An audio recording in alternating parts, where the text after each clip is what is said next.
I want to show you something.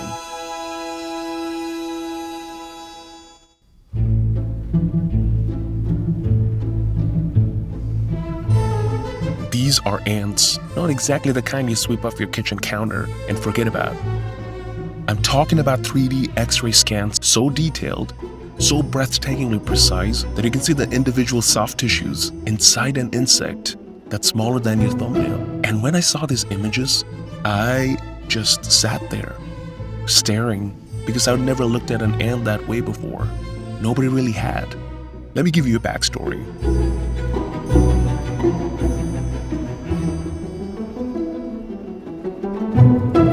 A group of scientists took around 2,200 ant specimens, pulled from museums and private collections all over the world, and they ran every single one of them through a synchrotron particle accelerator in southwest Germany.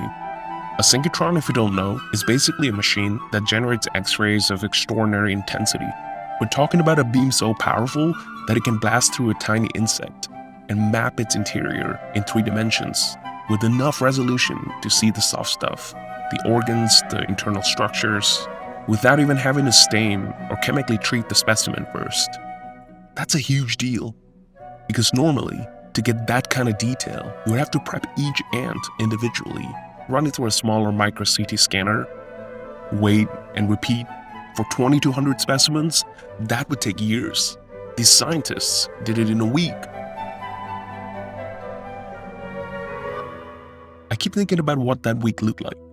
There were several scientists working 2 shifts a day, a robot inside a machine, picking up files one by one, positioning each tiny insect in the beam path, scanning and moving on. And in the control room, a biologist named Thomas Van de Kamp is watching these things materialize on a screen.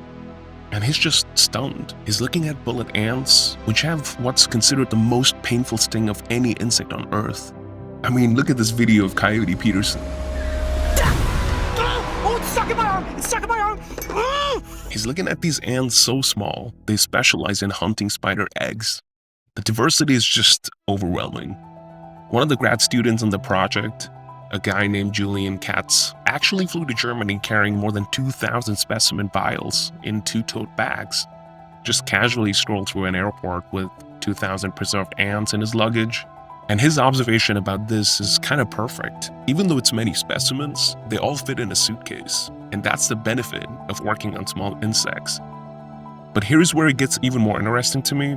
If you preserve an insect, it doesn't really die in a gradual pose. It dies however it dies, curled up, limbs twisted, body contorted. So when these scientists first rendered the scans, the ants looked like tiny, crumbled origami figures, frozen in whatever weird position they happened to be in when they were preserved.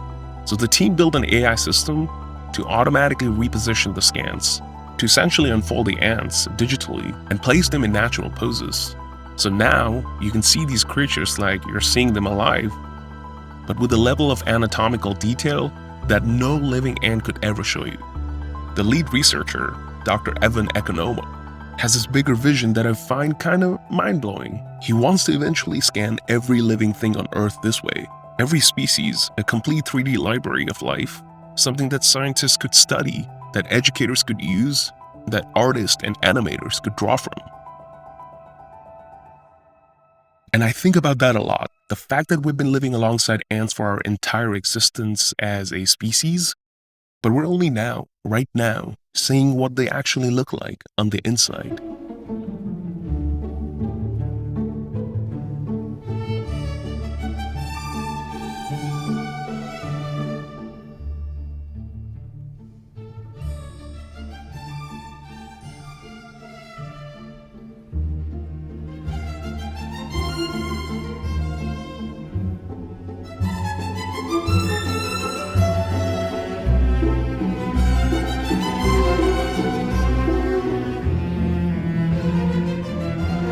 There are at least 20 quadrillion ants on this planet. 20 quadrillion. They are everywhere. They're in your backyard, they're probably in your walls. And for all of that time, all that proximity, we never actually saw them, at least with this intensity and detail, until now.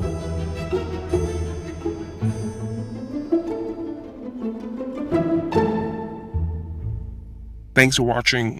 I'm trying to grow this channel. Help me reach more people by commenting on this video. Thanks and see you in the next video.